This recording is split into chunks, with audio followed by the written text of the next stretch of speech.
오늘 말씀 창세기 11장 10절에서 32절까지 말씀입니다. 창세기 11장은 전반부가 유명하죠. 세상적으로는 전반부의 말씀은 바벨탑 사건으로 알려져 있어서 우리에게 익숙한 그런 내용이 들어있는 것을 볼 수 있습니다. 하나님을 거역한 민족들이 함께 모여서 문명과 문화를 이루죠. 그 속에 자기의 이름을 내고 하나님을 불신하고 거역하고 도전하고 배역하는 태도와 자세를 보여주고 있습니다. 그러나 결국에 하나님께서 내려오셔서 이들을 흩으십니다.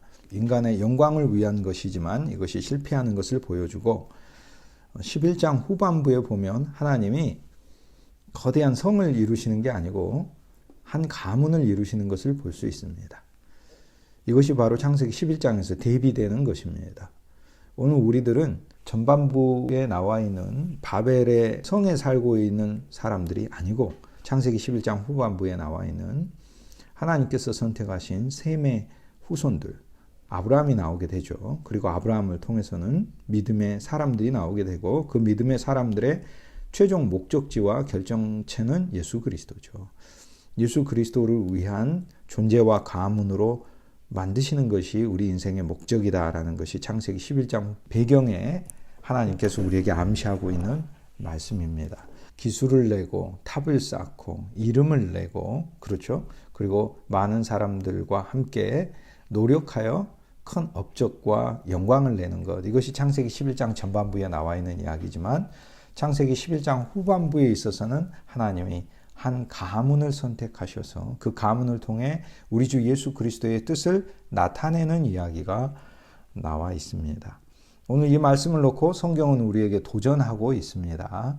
문명의 사람, 자기 영광의 사람, 자기 탑을 쌓는 사람이 될 것인가 아니면 하나님이 선택한 그 가문에서 그리스도를 위한 존재로 살아갈 것인가 그리고 그리스도를 위한 가문을 지을 것인가 라는 것을 우리에게 말씀하고 있습니다. 오늘 우리들이 하는 많은 일들이 있지만 저와 여러분의 관심 중에 하나가 우리들이 외적으로 하는 어떤 큰 문명을 이루는 일보다도 주 예수 그리스도의 아름다운 인생과 가정과 그리스도의 몸을 이루는 것이 훨씬 더 중요한 것임을 저와 여러분이 인식했으면 좋겠습니다. 물론 하나님은 외적으로도 믿음의 사람들이 하는 모든 일들을 축복하십니다. 그래서 창세기 11장에 무너지는 역사도 그리스도 예수 안에서 지어지는 역사로 다시 나타나지만 그러나 11장 후반부에 있는 그 씨앗을 통해서 심겨지고 성장하고 자라나고 완성되는 과정을 통해 하나님께서는 이 일을 이루시는 것입니다. 그러므로 오늘 우리들은 그리스도 예수를 믿었다고 하는 것은 오늘 우리들의 이제 목표와 비전과 생각이 바뀐 것을 말을 합니다. 우리들은 문명의 사람이 우리의 이름을 내는 사람이 아니요. 창세기 11장 전반부의 사람이 아니요. 전반부의 사람이었죠. 우리가 옛사람으로는. 그러나 심판받았고 우리는 창세기 11장 후반부에 있는 셈을 통하여 하나님께서 선택하시고 그리스도 예수를 낳고자 하는 믿음에 속한 사람이다 라는 확신 속에서 저와 여러분이 거하길 주님의 이름으로 축복합니다. 11장 10절 이후로 셈의 족보가 나오죠. 하나님께서는 노아의 후손들이 있는데 셈, 함, 야벳 중에 셈을 먼저 선택하셔서 셈에게서 아브라함이 나오게 하시고 다윗이 나오게 하시고 그리고 아브라함과 다윗을 합한 그 모든 결정체인 우리 주 예수 그리스도가 나오게 하십니다. 이 족보의 이야기들은 마태복음 1장에 이어지고 그리고 누가복음 3장에는 노아의 후손들까지도 언급되어 있습니다.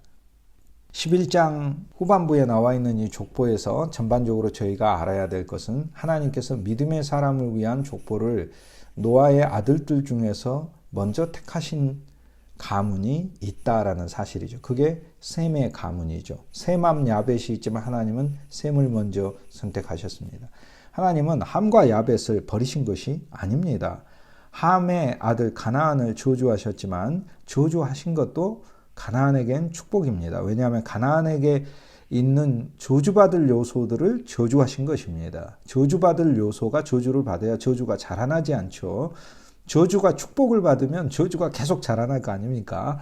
그러나 함 속에 있는 가나안이라는 저주받을 요소가 하나님께서 저주하셨기 때문에 그 가나안은 종결된 것입니다. 함과 야벳에게도 그리스도 예수의 복음은 전해지지만 하나님은 먼저 셈을 선택하셨고 이 셈에서 아브라함과 이스라엘 가문과 유대 민족과 예수 그리스도가 나오고 사도들이 나오고 그리고 복음이 야벳과 함에게 다 퍼지게 됩니다. 그러므로 하나님은 버리시는 것이 아니라 만민을 취하시고 만민을 모으시기 원하시는 뜻을 하나님은 계시하시는데 그 중에 먼저 선택한 것이 셈이다라는 것이죠.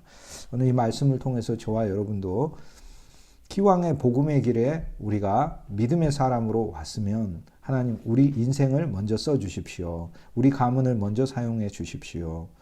또 우리들의 그리스도의 몸, 우리들의 교회를 복음에 먼저 활용해 주십시오 하는 하나님을 향한 소망이 저와 여러분 속에 훨씬 더 확장되길 주님의 이름으로 축복합니다. 11장 10절에 셈의 족보가 등장을 하는데 여기에 나와 있는 이름들은 10대에 걸쳐서 나오죠. 이 이름들은 바로 우리 주 예수 그리스도 안에서 실현되는 이름들입니다. 히브리인들의 이름들은요, 그냥 이름이 아닙니다. 오늘 우리들의 이름은 우리 스스로가 성취하는 이름으로 우리들은 흔히 생각을 합니다. 그러나 우리 스스로가 성취하는 이름이 아니고 우리도 히브리적 사고를 해야 합니다. 하나님이 성취하는 이름인 거예요. 제 이름이 동주, 같을 동자, 기둥주자입니다. 기둥과 같이 되는 것입니다. 저희 아버님이 제게 이 이름을 주었을 때는 저는 기둥과 같은 사람이 되어야 하는 것이지요. 그런데 이것을 제 노력으로 성취한다면 이것이 얼마나 힘든 일이 되겠습니까? 물론 노력으로 성취해서 어느 곳에서 기둥이 될 수는 있겠습니다. 그러나 영원한 기둥은 되지 못합니다. 노력으로 기둥이 될 수는 있겠지만 잠깐의 인정을 받는 기둥이 될 수는 있겠지만 영원히 존중받는 기둥은 되지 못합니다. 제가 기둥이 되기는 하겠지만 다른 사람들을 누르는 기둥이 될 수는 있겠죠. 제 옛사람으로. 그러나 그 구조를 떠받드는 생명의 기둥은 옛사람으로는 되지 못합니다. 그러니까 제 이름도 제가 노력해서 기둥은 될 수 있겠지만 기둥과 같아질 수는 있겠지만 그것은 부분적이고 제한적이고 그 속에 생명이 풍성하지 못한 것을 알아야 할 필요가 있는 것입니다. 그렇다면 저는 제 이름은 그리스도가 성취하시는 것이죠. 제가 주님과 더 같아졌을 때 주님이 기둥이심을 아는 것이고 그 기둥이신 그리스도 예수와 함께 더 같아지는 것을 주님께서 이루신다는 것입니다. 여기에 나와 있는 셈의 후손들의 그 이름도요. 아브라함에 이르기까지 오잖아요. 이 이름들도 우리 주 예수 그리스도 안에서 주님께서 우리가 믿음의 사람으로 살 때 이 이름들 속에 들어있는 가치와 덕목을 우리에게 이루신다는 것이 이 성경 말씀의 약속인 것입니다. 오늘 우리가 성경 말씀을 축복으로 믿지 않습니까? 모든 말씀 한 귀절 한 귀절 하나도 땅에 떨어지지 않고 다 이루리라 이렇게 말씀하셨기 때문에 여기에 나와 있는 이 이름들을 하나도 빼놓지 말고 이 이름들의 의미가 오늘 저와 여러분 속에 우리가 생명의 성도로서 하나님의 말씀을 신뢰하고 갈 때 하나님이 여기 나와 있는 이 이름들의 의미로 저와 여러분을 쓰실 것을 믿으시길 주님의 이름으로 소망합니다. 셈의 이름의 뜻은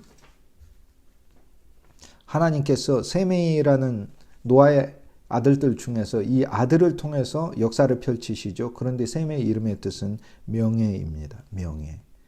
그런데 이 명예는 그리스도 예수 안에서의 명예입니다. 셈이라는 이름을 통하여서 오늘 우리들에게 명예를 선물하시는 것입니다. 저와 여러분이 어느 곳에서 어떻게 명예로운 사람이 될 수 있는가? 그것은 우리의 노력이 아니고요. 우리가 주 예수 그리스도를 신뢰하고 주님을 의지하고 환난과 고난 가운데 인내하는 자가 될 때 그게 바로 우리에게 명예가 되는 것입니다. 진실로 생명이 충만한 성도들은 우리가 다른 사람들을 만났을 때 외적으로 성공한 사람들에 대해 인정은 하지만 정말 존중과 존경은 누구에게 나옵니까? 환난 중에 있으나 하나님을 신실하게 붙드는 사람들을 보았을 때 저와 여러분의 마음속에 그들을 향한 존중이 나오지 않습니까? 마찬가지입니다. 오늘 이 셈이라는 이름 속에 들어있는 명예라는 뜻이 주 예수 그리스도를 통하여 저와 여러분에게 성취되길 주님의 이름으로 축복합니다.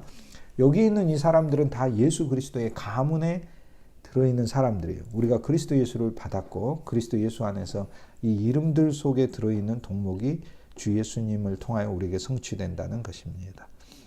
아르박삿이라는 이름은 경계라는 뜻입니다. 경계, 울타리입니다. 그리스도 예수가 우리의 울타리가 되신다는 것을 이 이름을 통하여 말씀하고 있습니다. 아르박삿도 자녀를 낳죠. 주님이 우리의 울타리가 되셔서 오늘 우리가 일생 살아갈 때에 우리를 통하여 많은 신앙의 열매들을 낳게 하신다라는 말씀인 것입니다. 우리는 선행의 열매, 구제의 열매, 헌신의 열매, 믿음의 열매, 인내의 열매, 사랑의 열매, 또 전도의 열매, 많은 사람들에게 그리스도의 복음을 증거하는 열매들을 낳는 것이죠. 그것은 우리의 일터와 가정과 교회와 사회와 인간관계 속에서 누구를 만나든지 우리는 하나님의 사람으로서 많은 생명의 자녀들을 낳는 삶을 사는 것입니다. 아르박삿, 주님이 우리의 경계가 되십니다. 우리의 울타리가 되십니다. 얼마나 감사합니까? 우리는 그리스도 안에 있는 것입니다. 그리스도가 우리를 보호하시고 지키신다는 말씀인 것입니다. 셀라라는 아들이 있습니다. 셀라는 가지가 자라나는 것을 이야기합니다. 성장입니다. 예수 그리스도 안에서 우리는 셀라가 되는 것입니다. 그리스도 안에서 성장하고 자라나는 것이지요.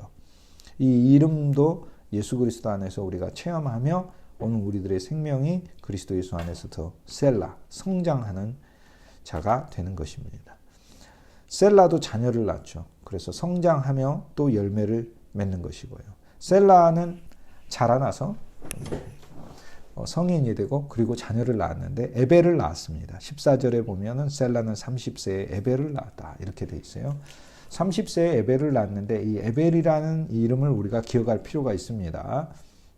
히브리인이죠. 히브리인이라는 이름이 우리가 이제 사운드를 이제 H 사운드를 넣어서 히브리인 이렇게 얘기를 하는데 이 에벨이라는 말이 에베르, 히브리라는 말입니다. 이 에베르가 바로 벨 이렇게 되어 있지만 에베르고 이 에벨가 바로 히브리라는 단어가 되는 것입니다. 같은 단어입니다.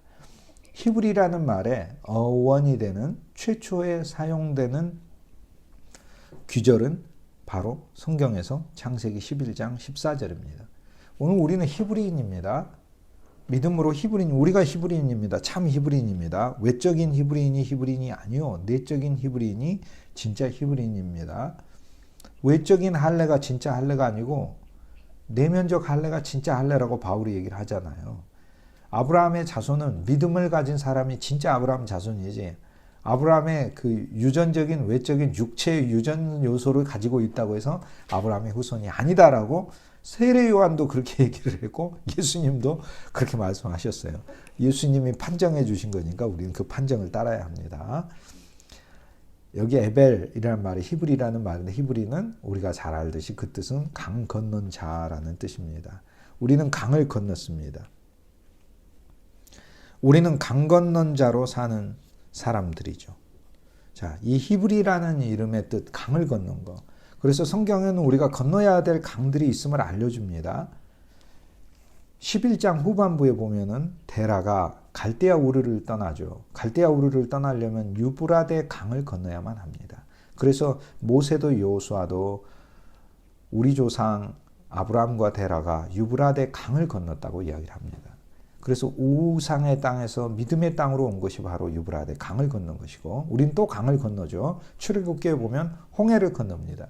그래서 우상에서 믿음으로 온 게 유브라데를 건넌 거라면 홍해는 세상이죠. 애굽은 세상이죠. 그래서 홍해를 건넌 건 세상을 건너서 이제는 세상에 속하지 않은 자가 된 것입니다. 하나님의 말씀과 하나님의 섭리에 속한 자가 된 것이죠. 그래서 우리는 홍해를 건넜습니다.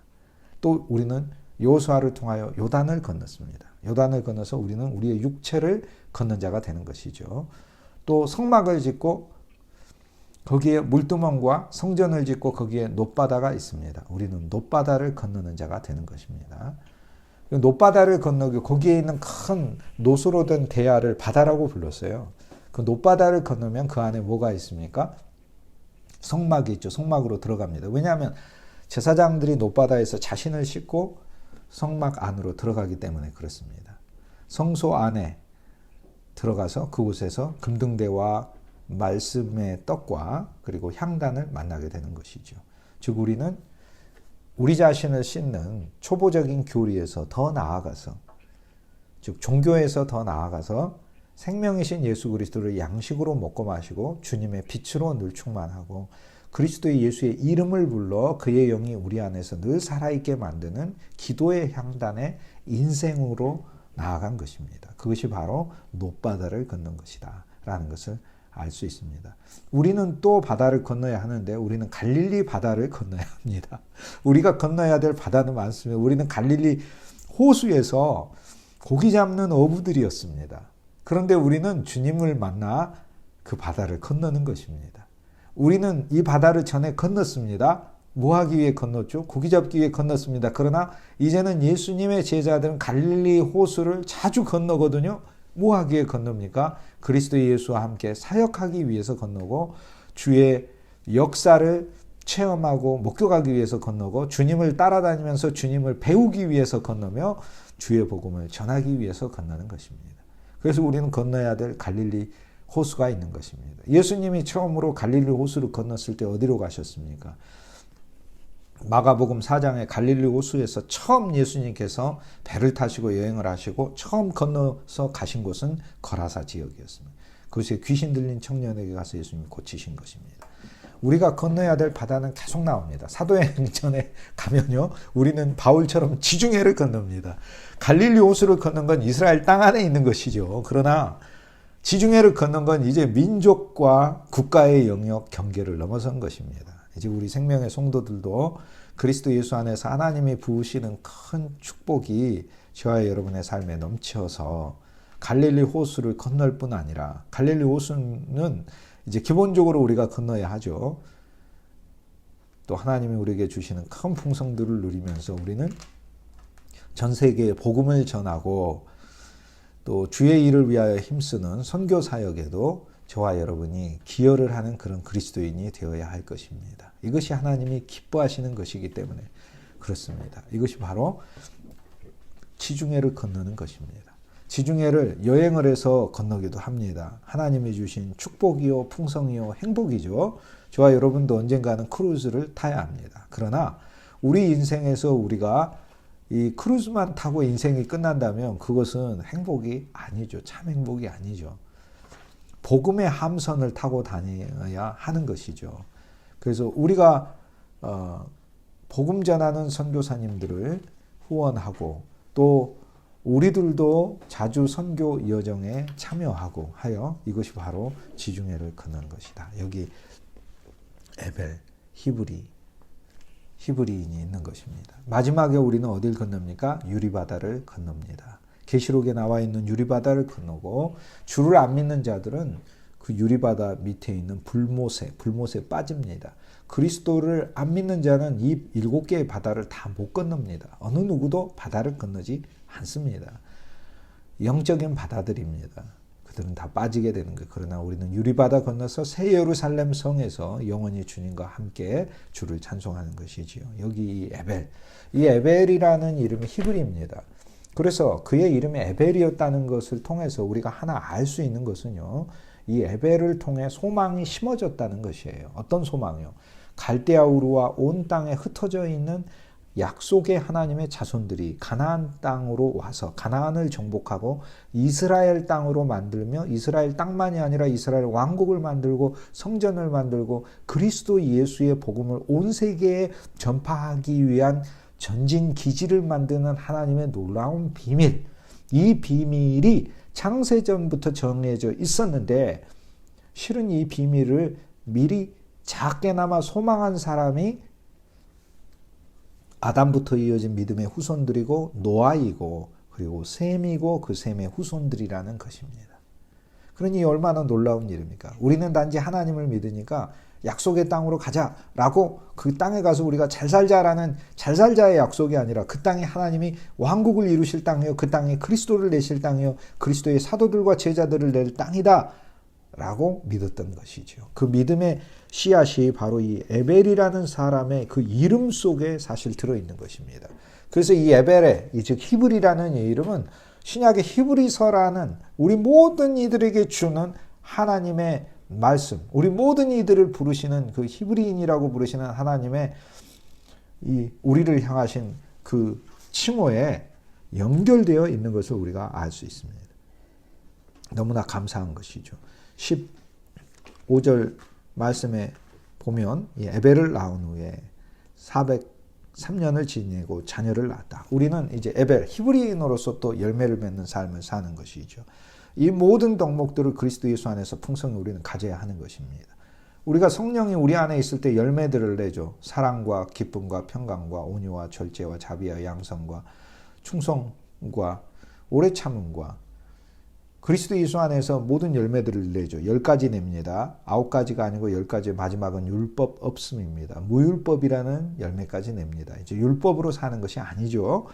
그런데 우리가 성령이 우리 안에 있을 때 열매를 한 가지 내면 되겠습니까? 사랑도 내고 평강도 내고 기쁨도 내고 자비도 내고 양선도 내고 오래 참음도 내고 온유도 내고 절제도 내고 충성도 내고 신실함이죠. 그리고 율법 없음도 내야죠. 내 이제 율법으로 사람들을 보지 않는 것이, 율법으로 보면 판정하고 판단하고 비판하고 정죄. 그리고 율법이 아니라 긍휼과 은혜로 사람들을 보는 게 내게 있어요. 그게 성령의 열매예요. 최종 열매. 그런데 여기 이름도 마찬가지예요. 이 이름 안에 있는 덕목을 왜 우리가 하나만 취하는 것입니까? 그렇지 않습니다. 1.1핵이라도 떨어지지 아니하리라. 이 이름들의 사람이 되는, 우리는 명예로운 사람이 되는 것이고, 하나님이 그리스도 예수 안에 우리를 두셨고, 그 부분 그리스도 예수가 우리 경계이고, 우리는 성장하는 자들이고, 우리는 히브리인인 것입니다. 에벨을 낳고 벨렉을 낳았어요. 벨렉은 나눠졌다라는 뜻이에요. 벨렉은 나눠진 것을 의미를 합니다.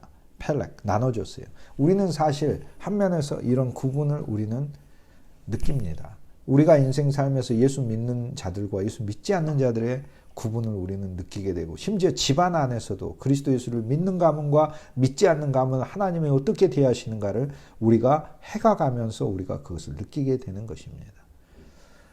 갈라지는 것이죠. 또 이것은 우리는 내적으로도 적용해야 됩니다. 그리스도 예수를 만나 우리는 갈라져야 하는 것입니다. 우리는 쪼개져야 하는 것이에요. 벨렉은 쪼개졌다는 거예요. 그러니까 실은 이 벨렉의 때에 바벨탑 사건이 일어났다라고 성경의 이야기를 추정하는 그런 의견도 우리가 제시할 수 있습니다. 바벨탑 사건이 실은 에벨의 아들 벨렉 때 일어났겠구나. 그게 나뉘었다라는 뜻이니까요. 그렇게 이야기를 할 수 있겠지요. 그런데 벨렉은 기본적으로 우리 자신에게 적용해야 됩니다. 먼저는 십자가에서 우리가 쪼개진 것입니다. 또 우리가 번제로서 하나님 앞에 쪼개진 것입니다. 우리가 제물이 된 것입니다.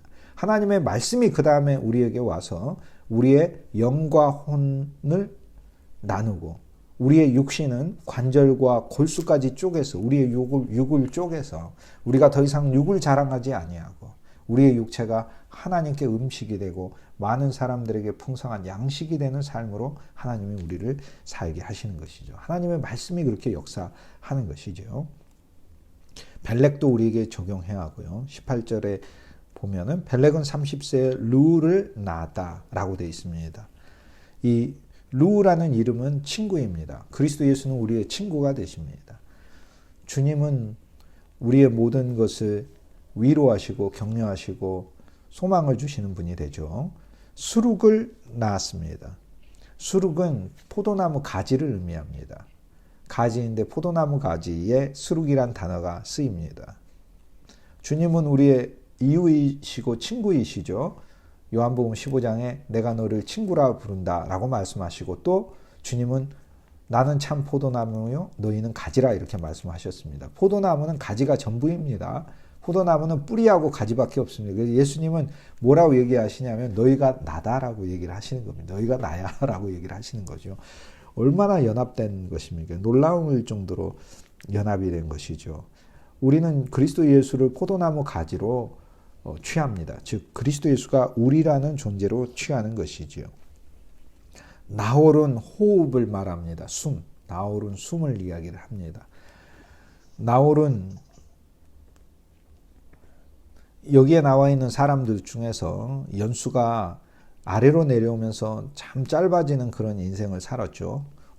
호흡이죠. 호흡. 우리 숨을 이야기합니다. 하나님은 우리의 숨이십니다.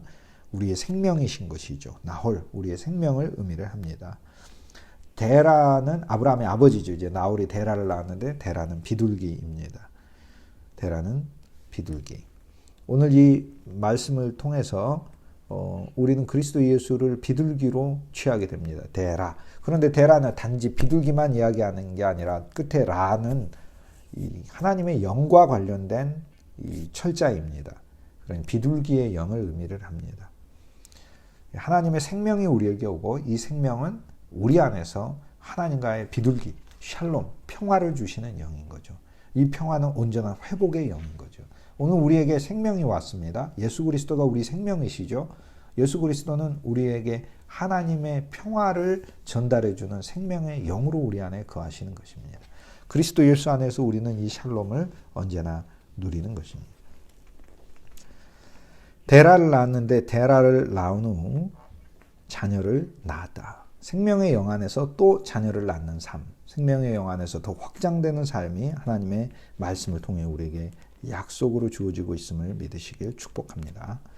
데라는 70세에 아브라함과 나홀과 하란을 낳았더라 이렇게 되어 있는데요. 11장 26절은 약간의 설명이 필요합니다. 데라가 70세에 자녀를 낳았는데 데라가 70세에 아브라함을 낳았다는 뜻이 아니라 데라가 70세부터 아브라함과 나홀과 하란을 낳았다는 뜻입니다. 아브라함과 나홀과 하란을 낳았다는 뜻이에요. 이 세 아들들을 70세부터 낳았다는 뜻이에요. 그런데 이 세 아들들 중에서 큰아들은 누구냐면 하란입니다.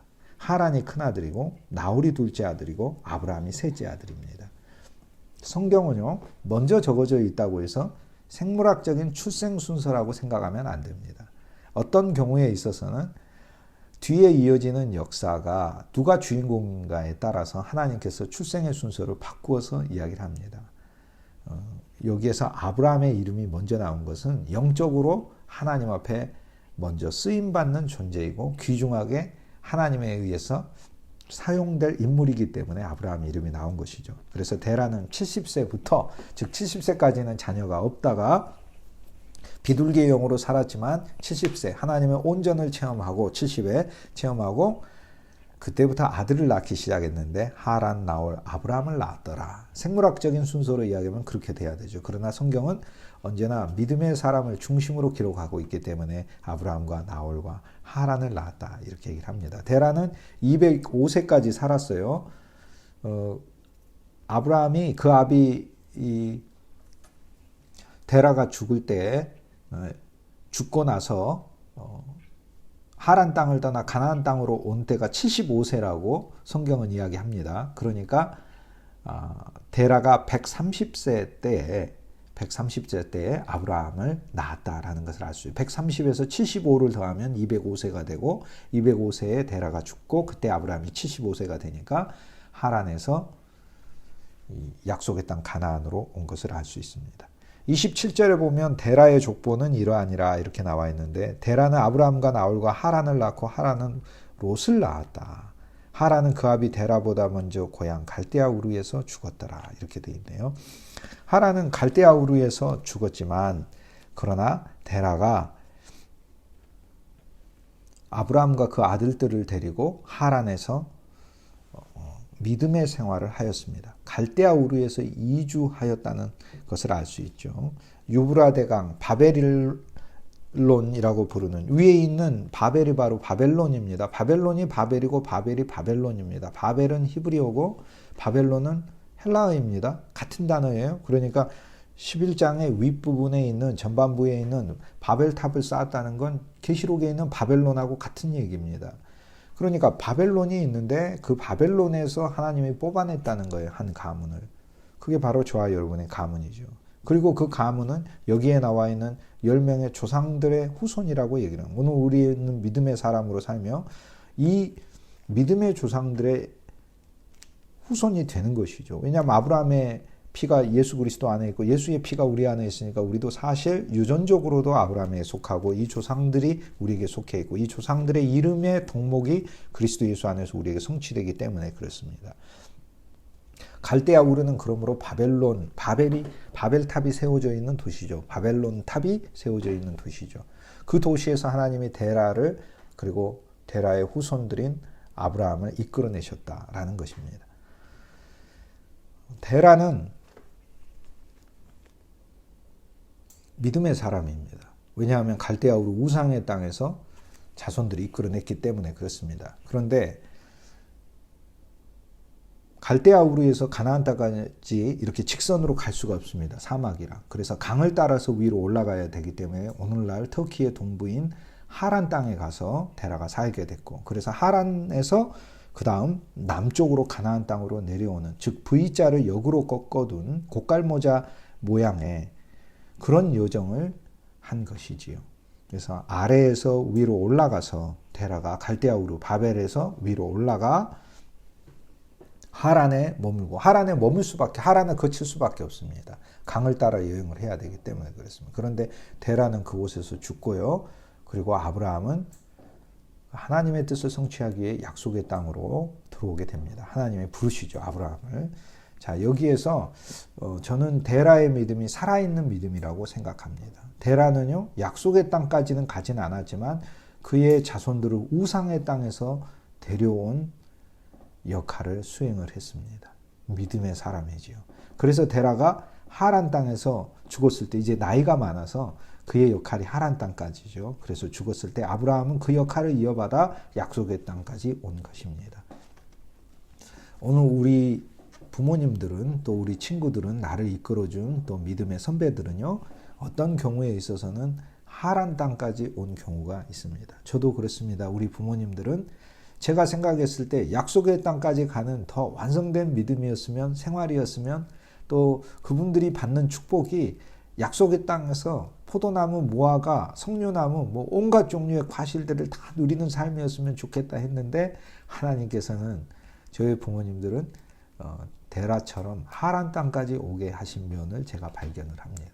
그런데요, 저희 부모님이 저를 하란 땅까지 데려왔기 때문에 제가 약속의 땅, 가나안 땅까지 내려올 수 있는 것을 제가 발견합니다. 그래서 하나님을 감사하고 찬송할 수밖에 없다고 생각합니다. 여러분, 우리 주위에 우리 믿음의 부모들이 신앙이 우리가 생각하는 만큼 크게 전진하지 못했다 할지라도 존중하고 존경해야 합니다. 왜냐하면 그들이 우리를 하란까지 이끌어냈기 때문에 그렇습니다. 그러면 역으로 우리는 소망을 어떻게 가져야 합니까?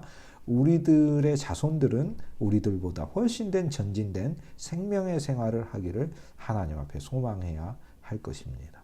믿음의 사람의 삶이 있습니다. 아브라함의 삶, 이삭의 삶, 야곱의 삶, 요셉의 삶, 점점 성경은 가면서 더 하나님 앞에서 선명하게 전진하는 신앙의 삶을 볼 수 있지 않습니까?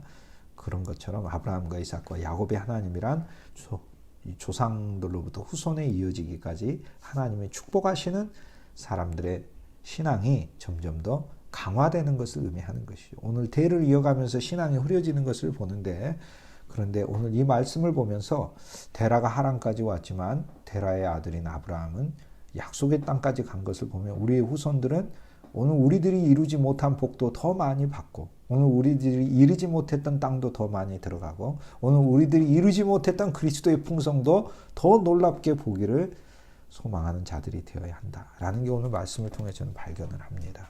데라가 얼마나 감사한지 모릅니다. 데라가 아들들을 낳았는데 하란은 일찍 죽었어요. 하란이 큰아들인데 죽었어요. 둘째 아들이 나홀입니다. 그리고 셋째 아들이 아브라함이에요. 그래서 아브라함이 중요하죠. 그런데요, 아브라함만 중요하다고 할 수가 없어요. 여기 보면은 아브라함이 진짜 중요한데, 아브라함, 이삭, 야곱 이렇게 중요한데, 실은 하란에게서 누가 태어나죠? 롯이 태어나죠. 롯에게서 누가 태어나요? 모압과 암몬이 태어나요. 모압에게서 그 후손들이 태어났는데 누가 태어나요? 룻이 태어나요. 룻이 태어나고, 룻은 보아스의 아내가 되고 오벳을 낳고 이세를 낳고 다윗 왕을 낳고 예수 그리스도의 조상이 나요. 그래서 실은 이 하란도 예수님의 조상이 되는 거, 아브라함만 예수님의 조상이 되는 게 아니라 일찍 가나안 땅에서 죽었던 하란도 예수님의 조상이 돼요. 그럼 둘째 아들 나홀, 하란, 나홀, 아브라함이 있는데 나홀은 어떻게 됩니까? 나홀은 밀가하고 결혼을 해서 부두엘을 낳습니다. 이 밀가가 누구예요? 하란의 딸이에요. 하란의 딸이에요. 하란의 딸. 그런데 하란의 딸 밀가하고 결혼을 해서 누구를 낳냐? 부두엘을 낳고, 부두엘은 누구를 낳아요? 리브가하고 라반을 낳아요. 리브가가 누구예요? 이삭의 아내예요. 이삭의 아내라는 이야기는 야곱의 어머니 아니에요. 예수님 조상이 되는 거예요. 야곱이 믿음의 사람으로 서도록 그 집안에서 신앙의 기둥의 역할을 야곱보다 리브가가 오히려 했음을 성경이 말해주잖아요. 그러니까 나홀은 부두엘을 낳고 부두엘은 리브가하고 라반을 낳는데 라반에게선 또 딸이 태어나죠. 딸들이 둘이나 돼. 레아하고 라헬이 태어나. 레아하고 라헬은 누구예요? 야곱의 12 아들들을 낳는 아내들이 되잖아요. 레아에게서 유다가 태어나지 않습니까? 6명의 아들들이 태어나고 거기 이거 유다에서 예수 그리스도가 나잖아요. 그러니까 여기 있는 이 사람들은 단 한 사람도 버려지는 사람이 없어요. 다 그리스도 예수 안에서 사용되는 거예요. 여러분, 아브라함만 중요한 게 아니고 여기 있는 이 모든 사람들이 그리스도 예수 안에서 사용되는 것을 보면서 우리는 소망을 얻습니다.